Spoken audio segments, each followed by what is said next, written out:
सभी को आवाज आ रही है प्रॉपर? Yes sir. देखो, जब हमने पीएन जंक्शन पढ़ा था, हमने पीएन जंक्शन की कैरेक्टरिस्टिक देखी थी। उस कैरेक्टरिस्टिक में हमने जाना है कि जब डायोड फॉरवर्ड बायस होता है तो करंट एक्सपोनेंशियली ऐसे इंक्रीज करती है। और उसकी इक्वेशन हमने क्या पढ़ी थी? I naught e to the power v D upon we T minus one. ठीक है, या नीटा वी टी। ठीक। और फिर जब रिवर्स बायस में हमने ये करंट पढ़ी तो वो ऐसे जाके फिर ये कांस्टेंट हो जाती है। हमने तुम्हें बता दिया कि ये जो स्मॉल सा पार्ट है, यहाँ पे हम रिवर्स बायस की करंट को e to the power minus V D upon we T minus one लिख सकते हैं।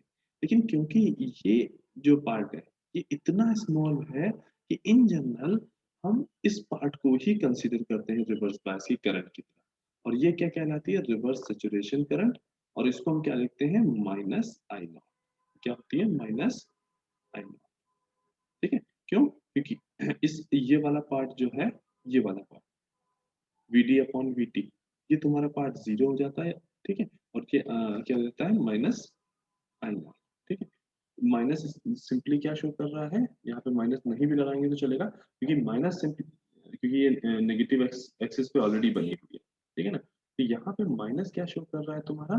कि हाँ, जो करंट है वो एन से पी डायरेक्शन में जा रही है। एन पीएन जंक्शन में जो करंट है वो एन से पी की ओर जा रही है। तो रिवर्स बायस में हमें आई नॉट, और फॉरवर्ड बायस में जब डायोड होगा तो करंट ये मिलती थी। इस नॉलेज के साथ अगर हम यहाँ पे देखें,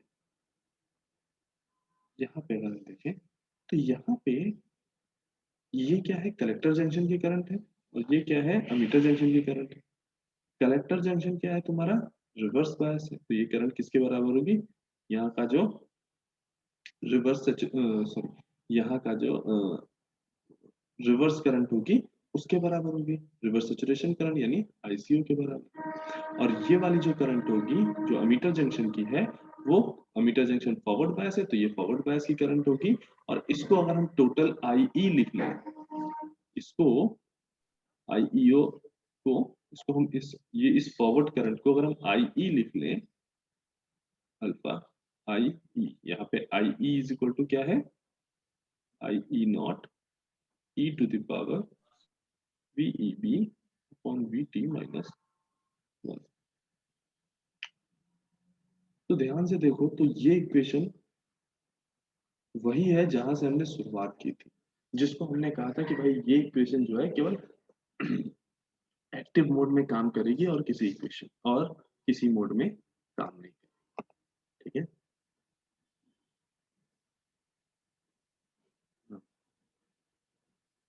यहाँ से तुम्हारा ईबर मोड मॉडल खत्म होता है। एंड अब इस बीजेटी यूनिट में, ठीक है, एक्स्ट्रा में जो हमें पढ़ना है बायसिंग, वो हम बाद में फर्दर पढ़ लेंगे। लेकिन इन जनरल अगर हम सिलेबस वाइज देखें तो हमारी सिलेबस कंप्लीट है। ठीक है। बायसिंग हम लोग अभी आगे मंडे ऑनवर्ड्स पढ़ेंगे। ठीक है। लेकिन इन जनरल हमारा जो सिलेबस है वो कंप्लीट है। बायसिंग इसलिए पढ़ेंगे ताकि और चीजों में हमें दिक्कत ना हो, हम बीजेटी के न्यूमेरिकल भी लगा सकें ना। इस ईबर मोड मॉडल में किसी को कहीं कोई डाउट?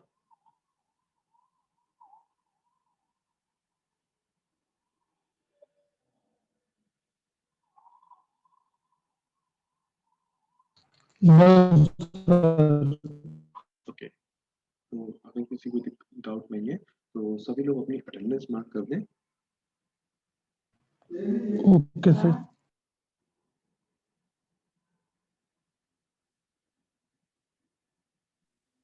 Hello sir. हाँ बेटा। सर एक बार बेस ट्रांसपोर्ट फैक्टर बता दीजिए सर, अगर इसे लैंग्वेज में लिखना हो तो सर क्या लिखेंगे? अच्छा, सिंपली फैक्टर तुमने जो हमने पढ़ा, तो हमने क्या पढ़ा था कि भाई जब तुमने अमीटर साइड से करंट को इंजेक्ट करा है, कलेक्टर साइड पे कितनी करंट पहुंची, उसका जो रेशियो है उसको हमने सिंपली क्या कहा था? तुम्हारा बेस ट्रांसपोर्ट फैक्टर, है ना? उसको हमने बीटा स्टार से डिनोट किया था। और और उसको किस चीज से डिनोट किया था? बीटा स्टार से। और अल्फा टी से। अल्फा टी से। तो इन जनरल अगर हम इसकी डेफिनेशन लिखेंगे, क्या लिखेंगे? It is the ratio of hole current through collector junction and hole current through emitter junction in case of PNP transistor. It is the ratio of whole current through collector junction and whole current yes sir. through ammeter junction in case of PNP transistor. और यही बात अगर हम NPN transistor में बोल रहे होते तो ये क्या हो जाता है? It is the ratio of electron current through collector junction and electron current through emitter junction. ठीक है ना? Okay sir, thank you sir. Yes sir. और किसी को इसमें इस यूनिट में कहीं कोई दिक्कत है कुछ?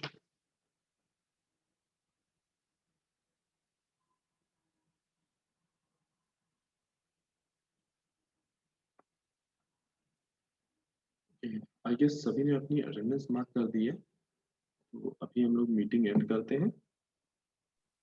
सर एक टर्म रह गया था उस दिन ट्यूटोरियल में क्वेश्चन है जो आपने कहा था बाद में इसको बता देंगे।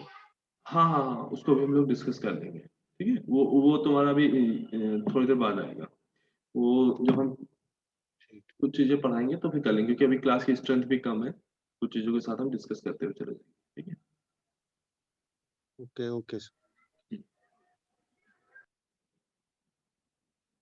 वो तुम्हारा कलेक्टर बेस एम्पलीफिकेशन रेशियो था।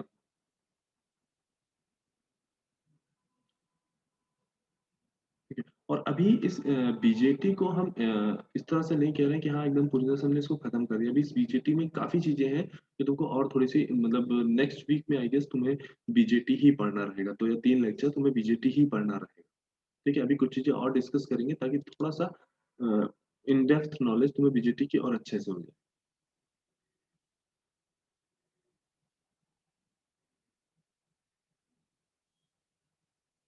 ठीक है, तो अभी मीटिंग एंड करते हैं।